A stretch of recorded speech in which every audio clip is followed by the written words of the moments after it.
You might think of banks as just places to keep your money safe, but the reality is far more complex and, frankly, way more interesting. The world's most powerful banks are more than just vaults. They are nerve centers of the global economy. They finance massive infrastructure projects, fund groundbreaking technologies, and advise governments on economic policy. When they lend, businesses grow and new jobs are created. When they invest, markets soar. Their influence stretches into every corner of our lives, from the price of your morning coffee to the interest rate on your mortgage. But how did they get so powerful? It's a story of ambition, innovation, and sometimes immense risk. Let's travel back to the early days. Think of the Medici Bank in 5th-10th century Florence, which pioneered modern banking techniques and became one of the most respected institutions in Europe.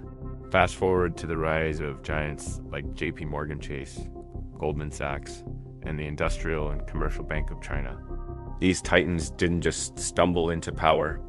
They built it through strategic mergers, navigating complex regulations, and, crucially, by being at the forefront of financial innovation.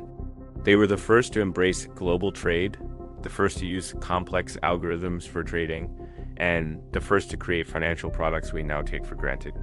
So who are the people making these colossal decisions? It's not just one person in a corner office. It's a vast network of brilliant minds, quantitative analysts, or quants who build complex mathematical models to predict market movements, investment bankers who work grueling hours to close multi-billion-dollar deals, and risk managers whose job is to foresee and prevent the next financial crisis.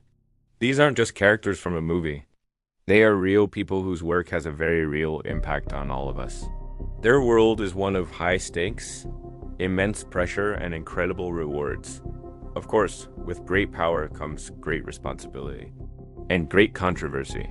The 2008 financial crisis is a stark reminder of what can happen when things go wrong.